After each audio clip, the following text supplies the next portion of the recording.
Welcome back to channel. इसी के साथ मैं विनायक और आज हमारे सामने क्वेश्चन है क्लास 10th की एक्सरसाइज 3.1 का क्वेश्चन नंबर 2। सो ये रीड कर लेते कि क्वेश्चन हमारा क्या कह रहा है। हमारा क्वेश्चन कह रहा है द कोच ऑफ एक क्रिकेट टीम का कोच है जिसने 3 बैट और 6 बॉल खरीदी 3,900 रुपये में। ये हमारी फर्स्ट इक्वेशन के बारे में बताया गया है। जैसे कि हमने पहले किया था उसमें तो हमें नंबर में नहीं लेकिन 7 टाइम्स ऐसे करके बताया गया था। इसमें हमें नंबर बताया तो इससे हमारी और मदद हो जाएगी। और फिर later she buys another bat and 3 more balls. बाद में उसने एक बैट और ख़रीदा है और साइज से 3 बॉल और ख़रीदी हैं जिसके उसने पैसे दिए हैं 1,300 रुपये। Represent this situation algebraically and geometrically. हमें ज्योमेट्रिकली मतलब वही ग्राफिकली ज्योमेट्रिकली एक ही बात है।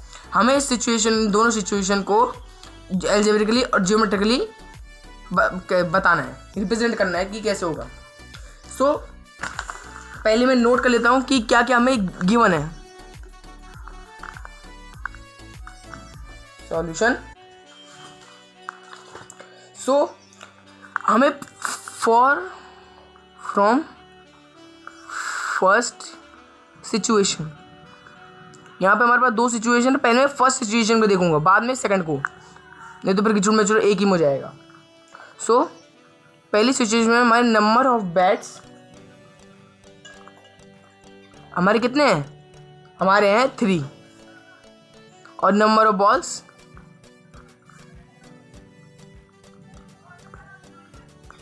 6। सो मैं क्या करूँगा, इसी के ऊपर लिख लूँगा let the bat be x and ball be y. मतलब बॉल को मैं वाई लेट कर लूँगा और बैट को एक्स। इससे हमें इसका आंसर निकालने में क्वेश्चन का बहुत आसानी मिल जाएगी, जिससे हम एल्जेब्रिकली और ज्योमेट्रिकली कर सकेंगे। सो अगर मैंने बैट को एक्स लेट किया है तो ये हो जाएगा हमारा 3x, एज इट इज़ बात है। और बॉल को अगर मैंने वाई किया है तो यहाँ पे हमारी बॉल्स हो जाएंगी, number of balls 6y। So total cost हमें क्या दिए, पहली सिचुएशन में टोटल कॉस्ट हमारी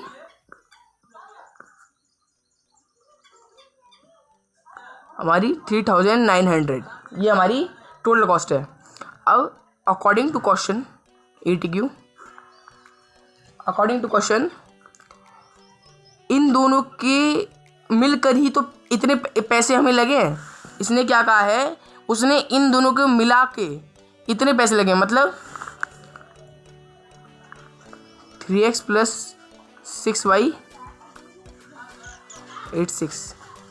6y इक्वल टू 3,900। ये लिख लूँ तब भी गलत नहीं है, सही बात है, क्योंकि इन दोनों को खरीदने पे ही तो इसको इतने पैसे देने पड़े। अगर ये इनमें से खरीदता ही नहीं ये चीज़ तो इतने पैसे देता ही नहीं।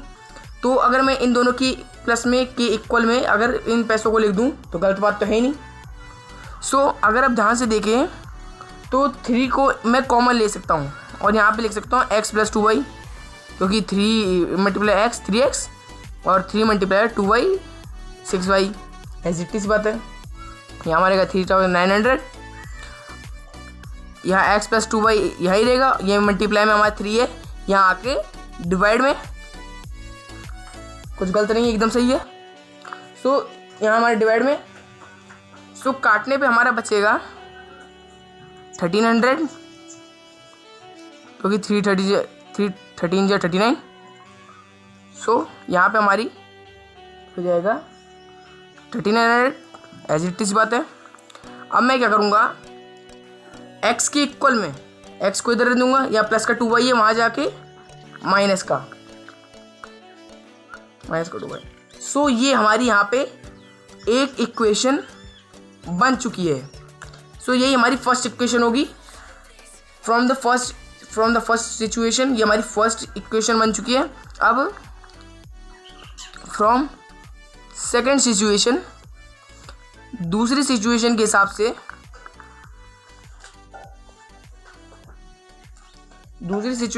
से हमारी नंबर ऑफ बॉल्स कितनी है,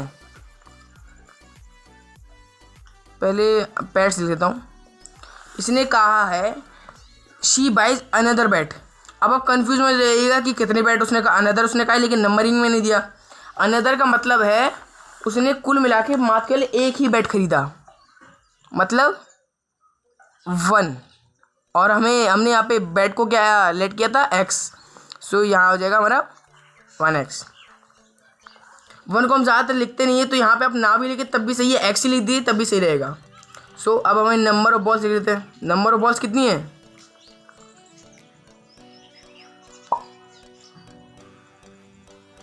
सो यहाँ पे हमें नंबर बॉल्स हैं 3y, क्योंकि यहाँ पे हमें 3 बॉल की बात की गई है, तो यहाँ पे हमने y को लेट के बॉल को लेट किया था y, तो यहाँ हो गया हमारा 3y ये बॉल से। सो टोटल कॉस्ट कितनी दी है फिर इसने, इन दोनों को खरीदने के लिए इसने टोटल कॉस्ट कितनी दी है, 1300। अब जैसे हमने फर्स्ट इक्वेशन में किया था सेम एज इसी में कर देंगे, जिससे हमारा इक्वेशन बन जाएगा। सो मैं यहाँ कर देता हूँ जल्दी जल्दी।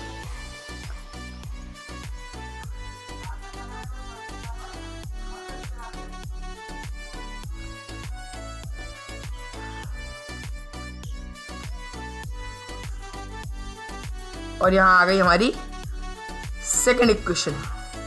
सो यहाँ हमारी 2 इक्वेशन आ चुकी हैं। अब बस इन इक्वेशन में हमें नंबर लेट करते हुए अपनी अलजेब्रिक तरीके से हमें यहाँ पे x और y को फाइंड कर लेना है। सो मैं लिख देता हूँ फ्रॉम इक्वेशन 1। पहले हमने फ्रॉम सिचुएशन 1 किया था क्योंकि मैं इक्वेशन फाइंड करनी थी, अब इक्वेशन फाइंड हो गई, तो फ्रॉम इक्वेशन 1 हमारे पास इक्वेशन क्या है, x equals to 1300 minus 2y। सही कह रहा हूँ, यही हमारी इक्वेशन है ऊपर। अब हमको क्या करना है, जैसे हमने फर्स्ट क्वेश्चन में किया था बॉक्स बना के, सेम एज इसमें भी कर लेना है, जिसके हमको पॉइंट्स मिल जाएंगे, फिर हम उन्हें ग्राफिकली कर सकेंगे x y। अब जैसा कि आप देख रहे हैं यहाँ पे हमें 1 और 2 में तो दिया नहीं है, यहाँ हमें 100 के मामले में दिया है। सो यहाँ पे अगर हम 1 और 2 लेट करेंगे तो बहुत लंबा हमारा बन जाएगा ग्राफ। तो मैं क्या करूँगा, इनको 1 और 2 के बजाय सीधा 100 से करूँगा, मतलब कि कुछ ऐसे मैं आपको बता देता हूँ। जैसे कि मैं y को लेट कर लूँगा 400, मैंने क्या कर लिया 400। सो यहाँ पे हमारा हो जाएगा कुछ इस तरह से, 2 मल्टीप्लाई में 400 हो जाएगा, x equals to 1300 as it is minus 800, क्योंकि 2 4 जा 8, 13 में माइनस करेंगे तो आ जाएगा 500। सो यहाँ पे हमारा क्या आ जाएगा x 500, क्योंकि x इक्वल में यहाँ पे हमारा 500 आ गया। सो सेम एज यहाँ पे नेक्स्ट के लिए निकाल लेते हैं। सो अब की बार मैं लेट कर लेता हूँ 300 y को, पहले 400 अब 300। सो x इक्वल्स टू क्या है हमारा 300 माइनस 2y। फिर से लिख लेता हूँ ताकि आपको अच्छी समझ आ सके। 1300 माइनस 2 मल्टीप्लाई में 300 एज इट सी बात है। सो 1300 माइनस 600, सही लिख रहा हूँ एकदम, और यहाँ हमारा जाएगा 700। ये हमारा आ गया 700। अब जैसे मैंने फर्स्ट इक्वेशन के लिए यहाँ पे पॉइंट्स निकाल लिए हैं, वैसे ही सेम एज मैं नेक्स्ट पेज पे अब फ्रॉम सेकेंड इक्वेशन के निकाल लूँगा। सो अब बात करते हैं फ्रॉम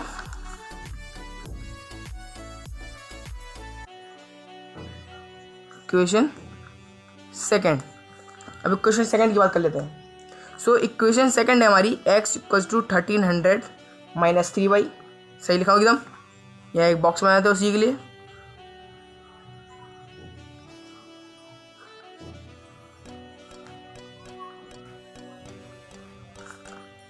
सो मैं यहाँ पे लेट कर लेता हूँ y को 200। आपकी मर्जी, आप x करें y करें, मैं यहाँ पे y को करते चल रहा हूँ क्योंकि y से आसान पड़ जाएगा फिर मेरे लिए। आप छोटा नंबर रखें बड़ा नंबर रखें, लेकिन इससे नीचे छोटा नंबर ही रखना है ताकि आपका माइनस पे ही ना आए। 200। सो यहाँ पे हमारा हो जाएगा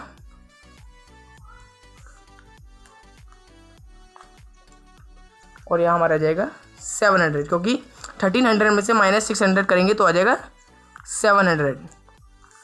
सो यहाँ पर हमारा 700 आ चुका है। अब नेक्स्ट पॉइंट के लिए x = 1300 - 2y, यहाँ मैं y को लेट कर लूँगा 400। सो 13 ये 3 है, 8 3, इसको 2 ना समझिए, 2 हमारा पहले वाली इक्वेशन में था, ये हमारा 3y है। ठीक है, 1300 - 3 × 400, क्योंकि 400 लेट किया मैंने,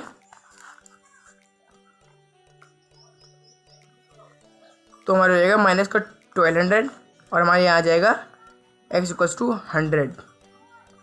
सो हमारा x पॉइंट भी आ गया। सो यहाँ पे हमारे इक्वेशन फर्स्ट के लिए और इक्वेशन सेकंड के लिए दोनों के लिए पॉइंट्स आ चुके हैं, तो हमारे यहाँ पे एल्जेब्रिकली ख़त्म हो चुका है। अब हम करेंगे ग्राफिकली।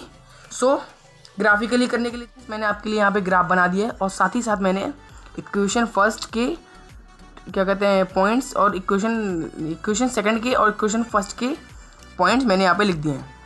सो यहाँ पे मैंने सेंटीमीटर का फ़र्क रखते हुए चला है। ग्राफ पे मैंने इसलिए किया, नहीं तो आपको फिर ध्यान दिखाई नहीं देता। सो आपको भी सेम है जैसे ही बनाना है। सो पहले मैं अपने फर्स्ट इक्वेशन का कर लेता हूँ। सो यहाँ पे हमारा x है 500 और y है 400। सो ये हमारा यहाँ पे आएगा कुछ ऐसे। सो ये हमारा यहाँ पे आएगा। सो ये हमारा पॉइंट है, ये हमारा क्या था इसका 500, 400 x, y। और जो हमारे दूसरे पॉइंट हैं वो हैं x हमारा 700 और y हमारा 300। सो ये पॉइंट हमारा यहाँ पे आएगा, फिक्स यहीं पे आएगा। यहाँ मैं लिख लेता हूँ 700, 300। सो ये हमारे इसके पॉइंट्स हैं। अब आपको करना है, एक लंबी सी लाइन खींच दी है, हमें लंबी सी लाइन खींच दी है। सो अब जो हमारा सेकंड इक्वेशन के लिए उन्हें भी इसी ग्राफ पे कर लेते हैं। सो जो हमारे पहले पॉइंट्स हैं उसमें x हमारा 700 है, और y हमारा 200 है। सो वो हमारे यहाँ पे आएगा कुछ ऐसे, मैं आपको करके दिखा देता हूँ, यहाँ पे आएगा। सो इसको भी लिख लेता हूँ 700, 200। सो यहाँ पे आएगा, और हमारा x है 100 और y है 400। सो वो हमारे यहाँ आएगा।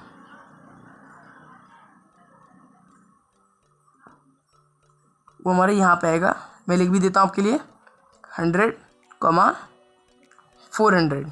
सो यहाँ पे हमारे पॉइंट्स ये सेकंड इक्वेशन के भी आ गए। इनके लिए भी हम लाइन खींच देते हैं।